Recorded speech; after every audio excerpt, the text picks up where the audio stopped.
Bienvenue sur Radio Corse International, sur le Télépaèse, en ce mardi 13 janvier. Et une très très bonne fête à toutes les Yvettes.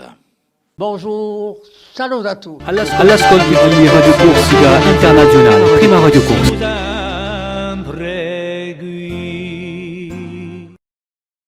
Voilà, j'espère que ça va bien pour vous, en ce mardi. Voilà, donc tranquillement, on va se retrouver comme d'habitude pour notre matinale avec nos rubriques, nos invités. On va débuter avec Philippe Jam pour le point météo et information insulaire.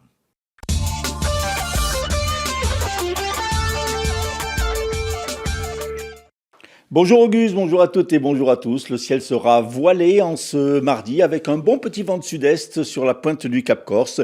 Les températures seront somme toute assez agréables puisqu'elles seront comprises entre 11 et 14 degrés près des côtes et 5 degrés sur le relief.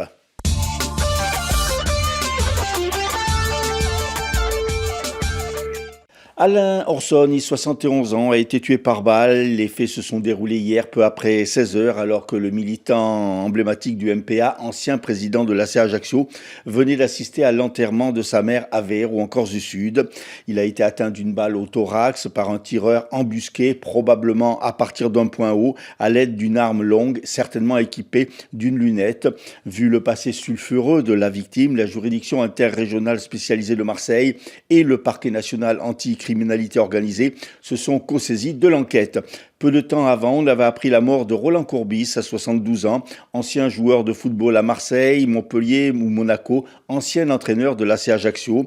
Affaibli ces derniers mois, hospitalisé il y a quelques jours, le chroniqueur de RMC Info aurait succombé à une infection pulmonaire. La justice a fait ses rentrées solennelles hier à Bastia. La Cour d'appel a ainsi dressé la liste des principaux enjeux à relever au cours de cette année 2026, notamment la lutte contre les dérives mafieuses via le pôle régional anticriminalité organisée créé l'an passé. Les efforts seront également plus précisément portés sur le trafic de stupéfiants, la prévention et la répression des violences aux personnes, notamment intrafamiliales, la protection des élus, des forces de l'ordre, des magistrats et du personnel de justice. Hélène Davot, la première vice-présidente de la Cour d'appel de Bastia, a indiqué dans son discours que la Corse se classait au 7e rang des cours d'appel en termes d'efficacité, de délai de jugement, en nombre d'affaires jugées, compte tenu des moyens alloués. En 2025, la Chambre des appels correctionnels a enregistré une hausse de son activité de 22%, avec un nombre de décisions qui est passé de 231 en 2024 à 282 en 2025. Du côté du tribunal judiciaire de Bastia, le bilan de l'année 2025 fait état de 10 533 procédures, soit un millier de plus qu'en 2024, avec un taux de réponse pénale autour des 90%. 2025 a été marqué notamment par la hausse des affaires de violence intrafamiliale, plus 36%. Concernant le trafic de stupéfiants en zone urbaine, 59 kilos de cannabis, 15 kilos de cocaïne, plusieurs kilos d'héroïne et plusieurs centaines de comprimés d'ecstasy de LSD ont été saisis. En zone périurbaine, dans les villages, 27 kilos de cannabis, 1 kilo de cocaïne et près de 70 kilos d'herbes de cannabis. Dans le cadre des travaux de mise en sécurité de la SMA de Canaries, dans le Cap Corse, et conformément au calendrier présenté aux élus et aux habitants, la démolition des niveaux 1 et 2 du bâtiment de l'ancienne usine d'amiante a débuté hier et se poursuivra jusqu'au vendredi 23 janvier. Des portions du bâtiment étant à proximité de la RT80, des fermetures nocturnes permettront le bon déroulé des travaux. Durant ceci, ces fermetures interviendront de 22h à 6h du matin du pont d'Albe jusqu'au niveau de l'établissement l'Auberge du Chat qui pêche. Et puis au troisième trimestre 2025, en Corse, l'activité régionale a progressé de 0,5%, portée par la hausse de la fréquentation touristique. C'est ce qu'indique l'INSEE dans un rapport publié hier. Cette fréquentation augmente surtout dans les campings insulaires et plus encore dans les transports, en particulier maritimes. Toutefois, le marché du travail insulaire se tend, l'emploi stagne, tandis que le taux de chômage régional augmente.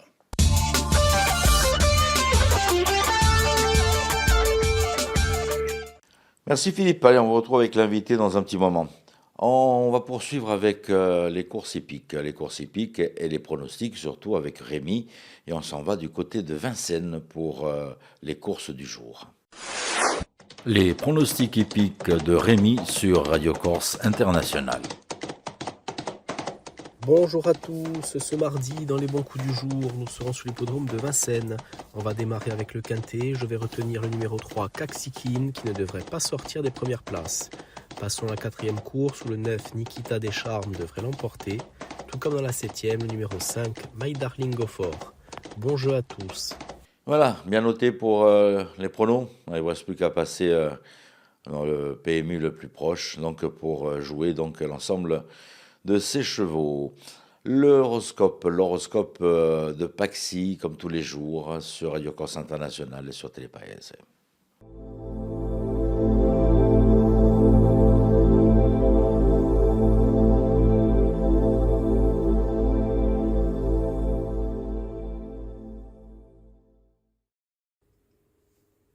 Et bonjour à tous, on se retrouve pour ce mardi, on va voir ce que l'on a à vous annoncer. Les béliers, si vous avez rencontré du retard, des blocages, quelque chose qui ne bougeait pas depuis un certain temps ou qui a été bloqué momentanément, vous allez pouvoir faire avancer les choses et ça c'est une très bonne nouvelle. Les taureaux, vous allez profiter de bons moments avec l'être aimé ou pour les célibataires, vous allez faire de très belles rencontres dans le domaine sentimental. Les gémeaux, il va y avoir des efforts à donner face à certaines épreuves de la vie.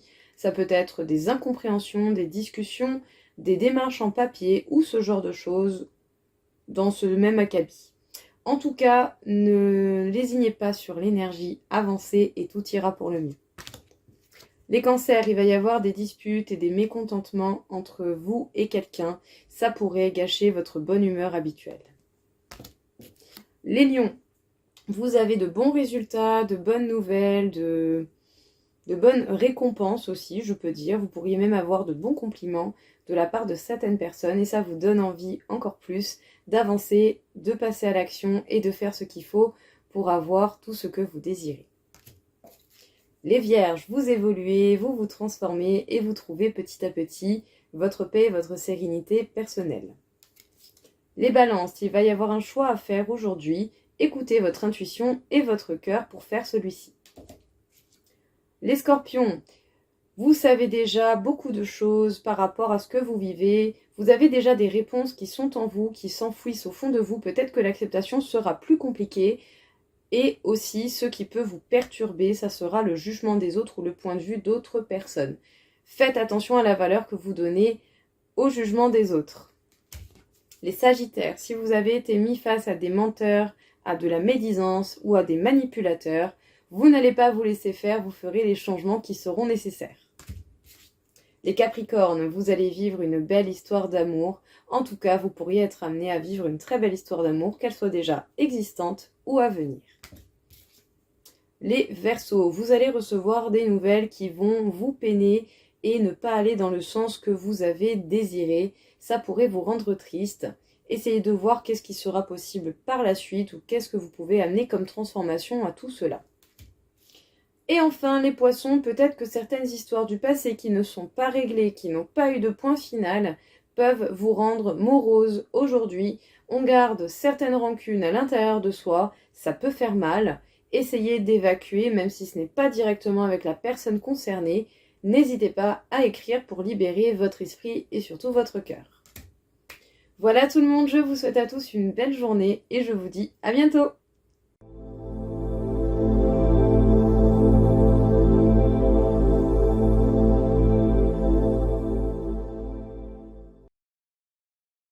Merci Paxi pour toujours l'horoscope tous les jours. Et puis je vous rappelle que vous pouvez la contacter en privé, vous avez un numéro de téléphone.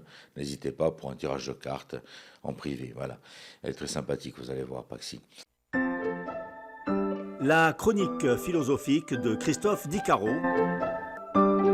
Mesdames et messieurs, bonjour et merci d'assister une nouvelle fois à cette philochronique sur RCI, Télépaèse et Stampapaèse. Alors aujourd'hui, nous allons traiter une question fondamentale pour les stoïciens qui est la question du désir.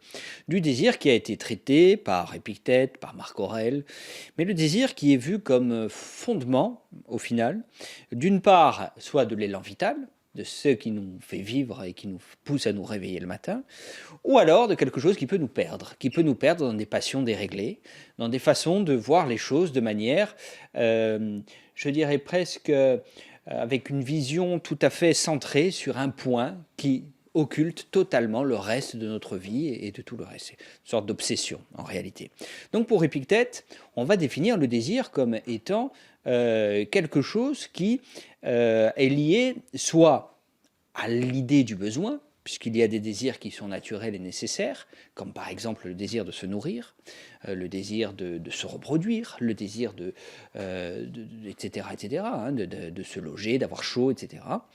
Et puis il y a des désirs, bien évidemment, qui sont liés à des choses qui peuvent avoir attrait à l'aliénation, à quelque chose qui est étranger à nous, quelque chose qui nous enchaîne et qui finalement nous détourne de notre vraie nature. Par exemple, le désir d'avoir une belle voiture, bon, ça c'était pas les stoïciens, hein, c'est nous qui le disons aujourd'hui, ou le désir d'avoir un beau cheval. En réalité, si nous sommes tenus et si nous sommes confinés à émettre l'hypothèse que le désir d'avoir un beau cheval va nous rendre beaux, eh bien nous sommes enchaînés à quelque chose qui n'est pas nous. En fait, on vient de perdre notre assiette et notre stabilité. Pourquoi ? Et là, c'est dans le manuel d'Épictète. Épictète nous dit, lorsque tu as un beau cheval, dis-toi que ce n'est pas toi qui as un beau cheval, c'est ton cheval qui a des critères esthétiques qui sont beaux, mais en aucun cas, toi, tu es à voir quelque chose là-dedans. Donc en fait, entre lui et toi, il n'y a rien. Et toi, tu n'es pas lui, lui n'est pas toi. Autrement dit, quoi qu'il arrive à ce cheval, eh bien, tu ne seras pas impacté. Et ça, c'est très fort chez les stoïciens. En fait, ils se détachent du désir qui va finalement nous faire du mal. Lorsqu'on dit alors Épictète va encore plus loin, et je dirais même Marc Aurèle, pour le coup, dans ses pensées pour moi-même, il va aussi évoquer la perte d'un être cher. Lorsqu'il dit Marc Aurèle, qui était empereur, donc bien évidemment il fallait qu'il soit fort sur sa base, pour pouvoir gérer un empire. Et donc l'idée de perdre un enfant sur le champ de bataille, pour nous ce serait catastrophique, mais pour lui, stoïcien, il dit non, tu n'as pas perdu ton enfant, tu l'as restitué à la nature. Donc autrement dit, le fait de travailler sur ces désirs et sur les mauvaises représentations qui vont nous enchaîner à quelque chose de finalement qui va nous empêcher de vivre, qui va nous empêcher de nous épanouir, eh bien on a une autre stratégie de réflexion qui permet de rendre, si vous me permettez l'expression, à César ce qui est à César. Autrement dit, le désir qui est lié au besoin, celui-ci, il n'y a pas de problème. Il ne va pas nous emmener quelque part où finalement, au contraire, il va nous faire vivre. Le désir qui est lié à des représentations, à des fantasmes, celui-ci est dangereux puisqu'il peut effectivement nous détourner de notre vraie nature. Donc pour terminer sur cette notion-là, il faut savoir que chez les stoïciens, nous ne pouvons pas nous perdre dans le désir. Il faut toujours être en soi, pour citer Marc Aurèle, être dans son fort intérieur. Tout ce qui arrive à l'extérieur n'est pas de notre ressort. C'est pas nous qui décidons d'être riches, c'est pas nous qui décidons d'avoir la gloire, c'est pas nous qui décidons d'avoir la déchéance. Généralement, ça vient de l'autre, de celui qui est à l'extérieur de nous. Et sur quels critères lui-même se base-t-il pour dire qu'on est glorieux ou qu'on est déchu ? Souvent sur des critères bien subjectifs. Le fort intérieur de Marc Aurèle permet d'avancer même dans les plus grandes tempêtes. Voilà, mesdames et messieurs, pour cette petite incise au sujet du désir, pour cette nouvelle année, qui je pense est intéressante. Je vous donne rendez-vous dans une semaine sur RCI, Télépaèse et Stampapaèse. Merci. T'es branché cheval en ce moment, hein ? La chronique philosophique de Christophe Dicaro. On poursuit cette fois-ci avec l'invité du jour, et c'est au micro de Philippe Cham dans les studios de Radio Corse Internationale. Notre invité aujourd'hui, Claude Franceschi, à l'occasion de la sortie du tome 7 de Racconti aux éditions Maya.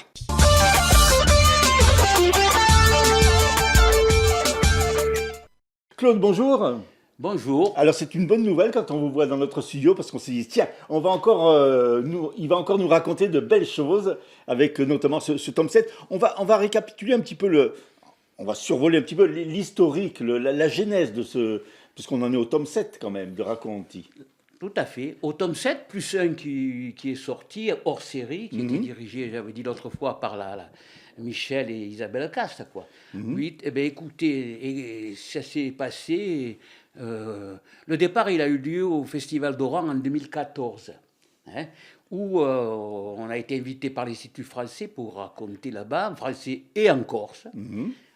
Et puis, on avait décidé avec Amélie, mon épouse, de raconter une histoire qu'on pensait être une anecdote familiale qui se passait en Corse. Donc, on allait la raconter, et je vous jure que c'est vrai. Et juste avant nous, passe un conteur togolais qui raconte la même histoire avec la version togolaise, quoi. Ouais. Et de là est partie l'idée de rechercher, même dans tous les contes corses, ceux qui peuvent venir d'ailleurs, aussi bien les petites anecdotes que les contes les plus grands. Mais bon, on savait déjà, comme tout le monde, hein, que les contes de Perrault, les contes de Grimm, on les trouve de partout. Mais j'ignorais totalement que l'anecdote de ma grand-mère correspondait à un conte togolais.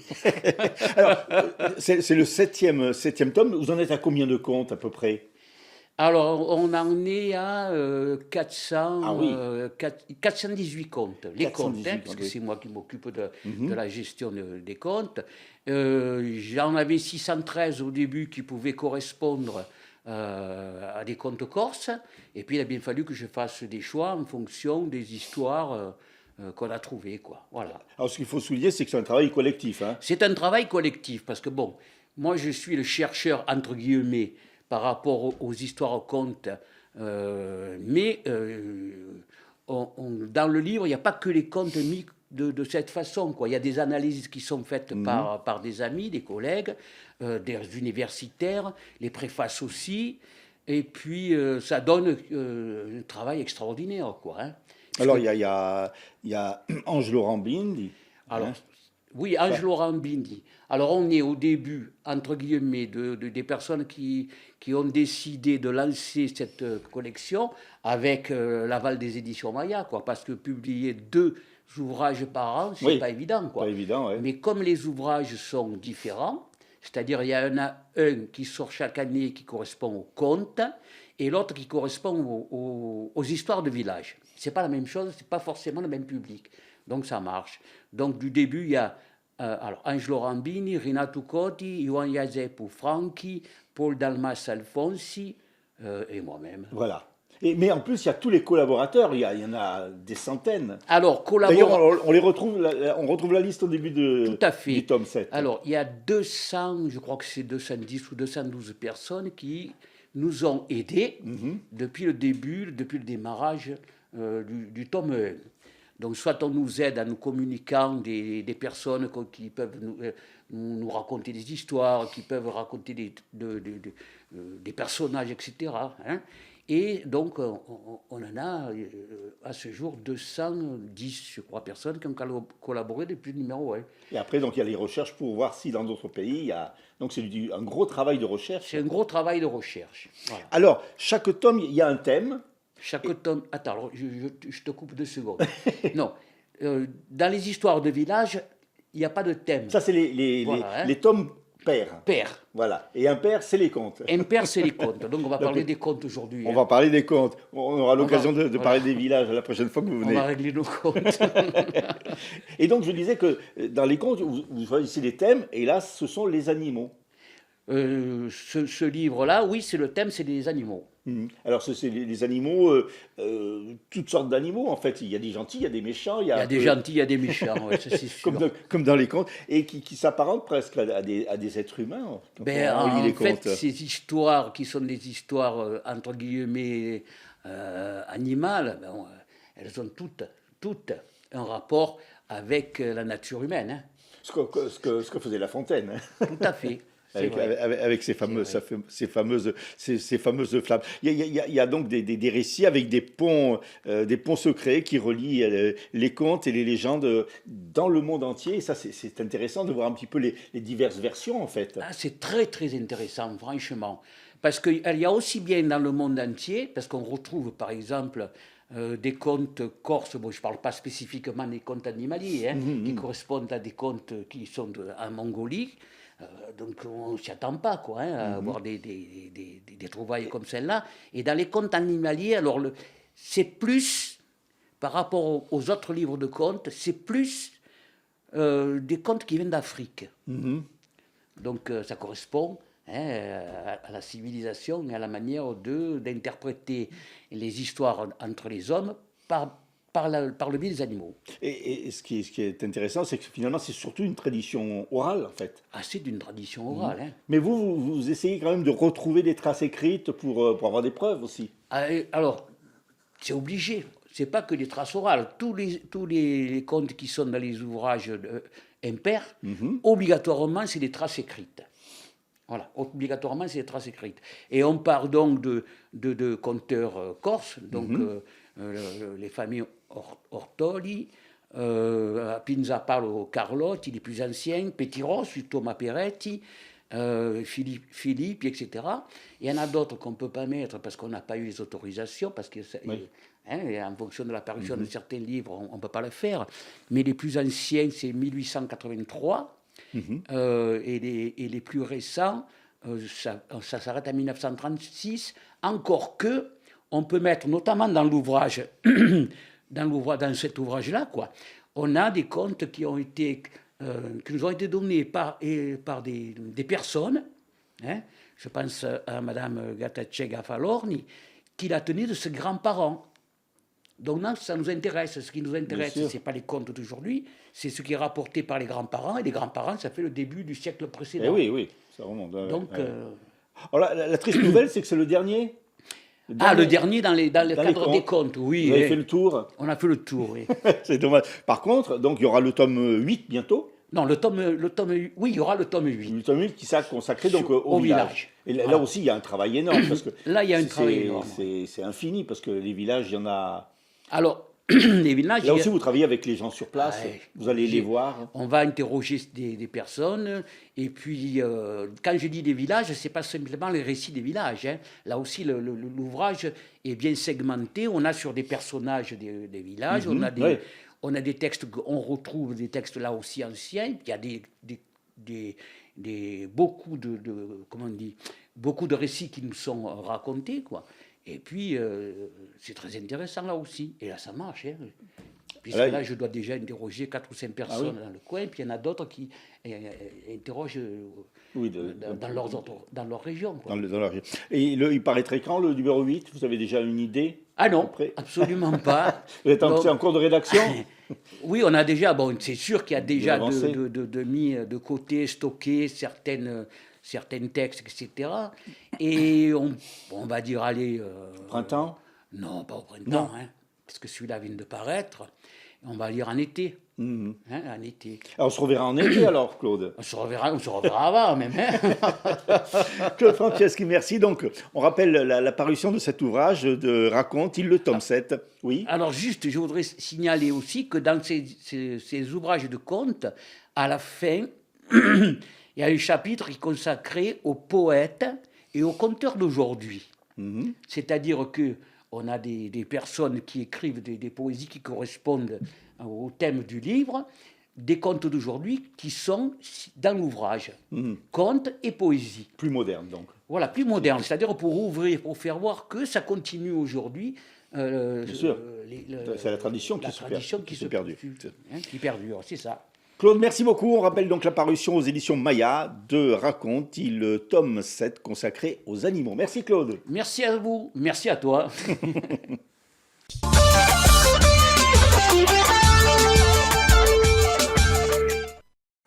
Voilà, si vous avez une association, vous voulez parler d'une manifestation, n'hésitez pas à nous contacter, qu'on puisse vous recevoir ou bien dans les studios, ou bien en parler tout simplement. Vous avez tout simplement... Vous pouvez nous envoyer un petit SMS ou bien sur les réseaux, ou bien sur notre boîte mail rci.corsica@orange.fr. On poursuit cette fois-ci, mais avec les titres de l'information, l'actualité donc insulaire. Alain Orson, 71 ans, a été tué par balle hier. Les faits se sont déroulés peu après 16 heures à Veyro, alors que le militant emblématique du MPA, ancien président de l'AC Ajaccio, venait d'assister à l'enterrement de sa mère. Autre disparition, hier, celle de l'ancien joueur et entraîneur de football de l'AC Ajaccio, Roland Courbis, dont la santé était chancelante ces derniers mois. La Cour d'appel et le tribunal judiciaire ont fait leur entrée solennelle hier à Bastia. L'année 2026 sera marquée par la lutte contre les dérives mafieuses, le trafic de stupéfiants, la prévention et la répression des violences faites aux personnes ou encore la protection des élus, des forces de l'ordre, des magistrats et du personnel de justice. Météo, le ciel sera voilé en ce mardi, mais les températures seront agréables. Merci Philippe, et puis à demain donc pour nouvelles aventures, informations et météo. On se fait un petit détour avec Andrea, hein, les bonnes résolutions donc d'après-fête et de ce mois de janvier.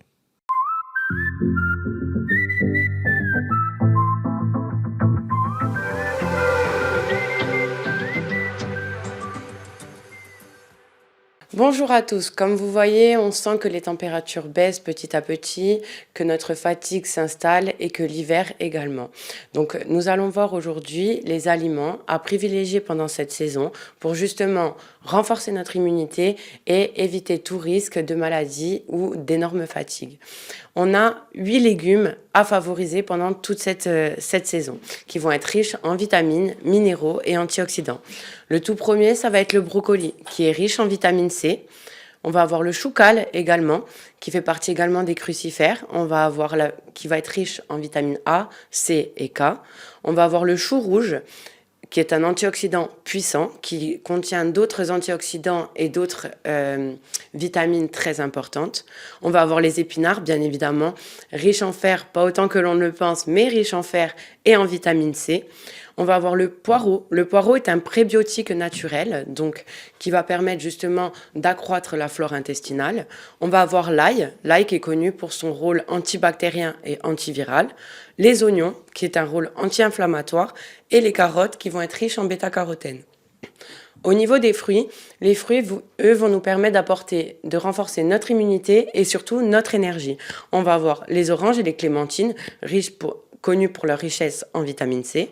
Les kiwis, également très riches en vitamine C, on les recommande généralement le matin, justement au petit déjeuner. La grenade est un antioxydant très intéressant aussi également en hiver. La pomme, bien connue de tous les fruits, riche en fibres et aussi qui permet justement, cette richesse en fibres permet de soutenir le microbiote intestinal. On va avoir le citron. Le citron, bien qu'il soit acide, il est alcalinisant, c'est-à-dire qu'il permet de diminuer le pH et donc permettre justement ce rééquilibrage acido-basique dans le corps et très riche en vitamine C. Il doit être souvent associé à des aliments qui vont être riches en fer, comme par exemple l'épinard. Ça peut être très intéressant de rajouter un peu de jus de citron sur vos épinards pour permettre justement l'activation du fer. On va avoir des aliments clés, comme le gingembre, qui est anti-inflammatoire et qui est aussi très réchauffant. Donc on peut rajouter souvent dans des tisanes, dans votre thé le matin. Le curcuma, qui est un anti-inflammatoire qui doit être associé à du poivre noir. Donc l'association du poivre noir et du curcuma permet de renforcer les effets du curcuma. Le miel qui est un antiseptique naturel, donc pour sucrer vos thés ou vos cafés le matin, ça peut être très intéressant de rajouter un peu de miel ou sur vos tartines également. Au niveau des produits laitiers, on va avoir le kéfir, donc le kéfir qui est du lait fermenté qui va être très riche en probiotiques. On a également les yaourts qui vont être riches en probiotiques dans certaines gammes de produits. Les amandes, les noix, les noisettes ne sont pas à négliger, qui vont être riches en sélénium, qui est un antioxydant très puissant, et en vitamine E. Au niveau des boissons, donc les boissons vont être très importantes. Il va falloir favoriser tout ce qui va être boissons chaudes. Donc on va avoir des infusions de gingembre, de citron et de miel, c'est un classique de grand-mère qui va être vraiment pour un remède anti-rhume. Et des tisanes de thym qui sont anti-inflammatoires et qui permettent de dégager les voies respiratoires. On va avoir des associations qui vont être très importantes à effectuer, donc tout ce qui va être associé la vitamine C, le zinc et les probiotiques pour bien dormir. Il va falloir, même avec grande difficulté, essayer de se coucher le plus tôt possible et de suivre vraiment le rythme de la journée, de se lever un peu plus tôt et de se coucher un peu plus tôt pour avoir vraiment une bonne récupération, le sommeil. Et bien évidemment, à ne pas négliger, qui va être l'activité physique, qui va permettre de renforcer votre immunité, qui va permettre de justement avoir cette période de relaxation le soir et de dynamisme et d'énergie la journée.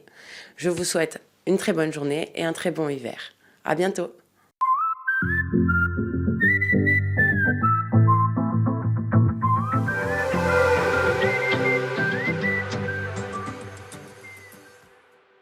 On vous remercie d'avoir passé un petit moment en notre compagnie sur RCI ou bien sur Télépaèse. Je vous rappelle que vous avez la diffusion de 9h et la rediffusion de midi. Donc n'hésitez pas à faire un petit détour aussi sur les plateformes, puisque vous avez les replays qui sont aussi en place sur les deux stations, que ce soit sur Télépaèse, Stampa Paese, ou bien sur la plateforme de Radio Corse International. Je vais vous souhaiter de passer un bon mardi. Tini de Vurte e ci troviamo domani, di stess'ora.